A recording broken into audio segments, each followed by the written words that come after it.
जय भीम। नमो साथियों। आज हम सीखेंगे वंदना।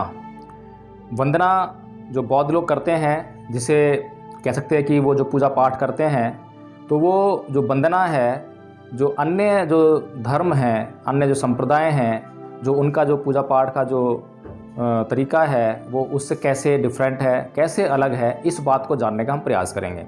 सबसे पहले हम ये जानेंगे कि जो बौद्धों की जो वंदना है, यानी पूजा करने का जो तरीका है, वो क्या है, उसमें क्या क्या चीज़ें शामिल हैं। तो जो बौद्धों की वंदना है उसमें सबसे पहले नमन,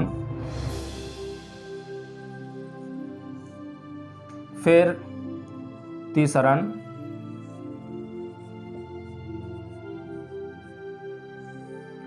और उसके बाद पंचशील।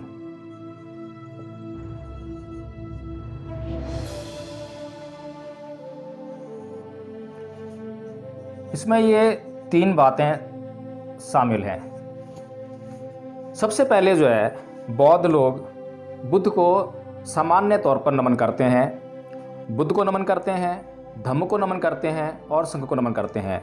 और वे बुद्ध को, धम्म को और संघ को नमन करते हुए हाथ जोड़कर पांचांग प्रणाम करते हुए वे कहते हैं बुद्धं नमामि, धम्मं नमामि, संघं नमामि। उसके बाद सबसे पहले नमन करते हैं। अब मैं सबसे पहले आपको जो है नमन का अर्थ समझाऊंगा कि नमन का अर्थ क्या है। और अब तक जो आपने जो बुद्ध को जो नमन करते हैं उसका क्या अर्थ समझा है, क्या मैं कुछ आपको अलग समझा रहा हूँ या कुछ अलग है? अगर अलग है तो उसका जो अर्थ है, क्या वो वास्तव में ठीक है, क्या वो वास्तव में व्यवहारिक है या कुछ और है? तो आइए मैं आपको जो है नमन का अर्थ समझाता हूँ। तो आपने देखा जो नमन है, यहाँ मैंने लिखा है नमन, नमो तस्स भगवतो अरहतो सम्मा सम्बुद्धस्स। इसका मतलब यह है कि नमो का मतलब होता है नमन करना, मैं नमन करता हूँ। तस्स का मतलब होता है उनको।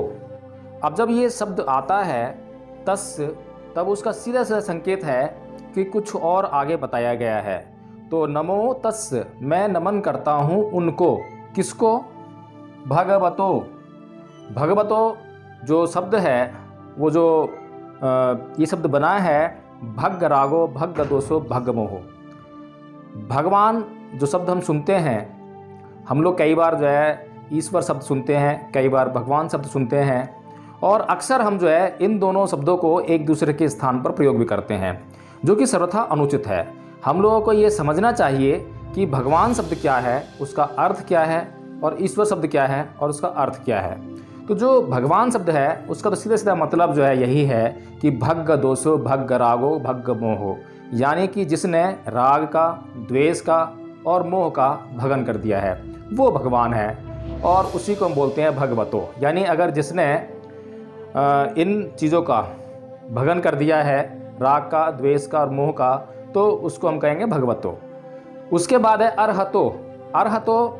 अर शब्द जो है अरि से बना है, और हतो हंतो अरहंतो।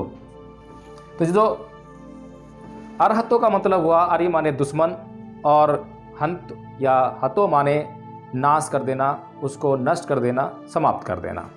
इसका मतलब ये है कि जिसने अपने भीतर से राग को, द्वेष को और मोह को, उसको जड़ से निकाल बाहर किया है, और जड़ से बाहर निकाल कर अपने भीतर से काम, क्रोध, मोह, लोभ, द्वेष, तृष्णा, ईर्ष्या आदि सभी बुराइयों को बाहर निकाल दिया है, और अपने चित्त को पूरी तरह से निर्मल कर लिया है।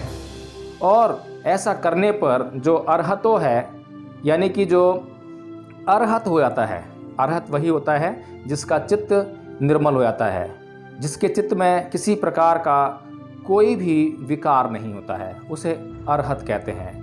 तो जो भगवतो है और जो अरहतो है उसको मैं नमन करता हूँ। इसके साथ में और एक गुण है सम्मा सम्बुद्धस्सो। सम्मा सम मतलब जो समता में स्थित है। समता में स्थित वह है जो निंदा और प्रशंसा दो तरह के व्यवहार जो है समाज में देखने को मिलते हैं, जिसको ना तो निंदा से भय लगता है और ना ही उसको प्रशंसा होने पर उसकी वह आनंद मानता है। जो निंदा और प्रशंसा से कभी हिलता नहीं है, विचलित नहीं होता है और एक समान बने रहता है, ऐसे सम्मा संभ बुद्ध को मैं नमन करता हूँ। तो इसका अर्थ अगर हम एक बार में बोलना चाहें, शॉर्ट में बोलना चाहें, तो हम कह सकते हैं कि मैं उन सम्यक संबुद्ध को नमन करता हूँ जिन्होंने अपनी 6 इंद्रियों पर पूर्णतया नियंत्रण स्थापित करके अपने भीतर से काम, क्रोध, मोह, लोभ, द्वेष, तृष्णा, ईर्ष्या आदि तमाम बुराइयों को निकाल बाहर कर दिया है और जिनका चित्त निर्मल हो गया है, परिशुद्ध हो गया है, मैं ऐसे सम्यक संबुद्ध को नमन करता हूँ।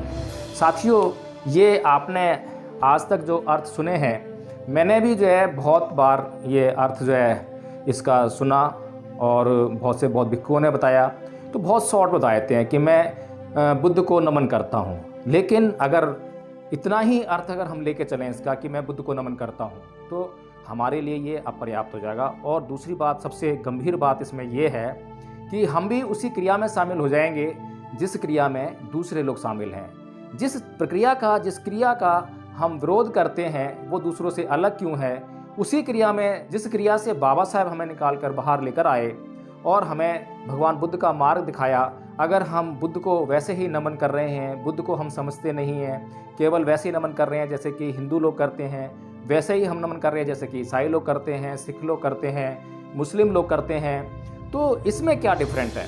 तो इसलिए इस बात को हमें बहुत गंभीरता से समझना चाहिए कि जब तक हमें जो हम वंदना कर रहे हैं, क्योंकि बुद्ध के धम्म में हर एक बात बिना अर्थ के नहीं की जाती है और हर एक बात जो कही जा रही है उसका एक अपना उद्देश्य है, किसी उद्देश्य को रखकर ही कही जाती है।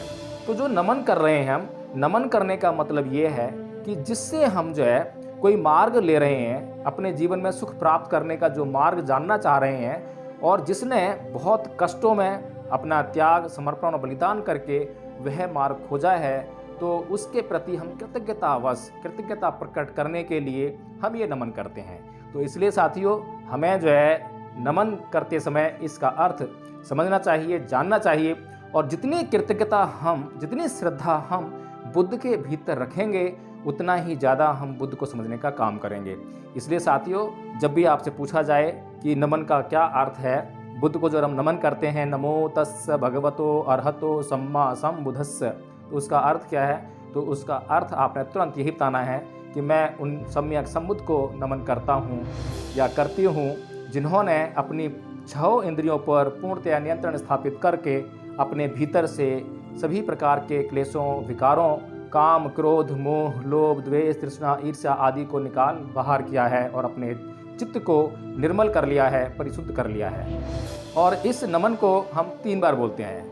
इस प्रकार बोलेंगे, नमो तस्स भगवतो अरहतो सम्मा सम्बुद्धस्स, नमो तस्स भगवतो अरहतो सम्मा सम्बुद्धस्स, नमो तस्स भगवतो अरहतो सम्मा सम्बुद्धस्स।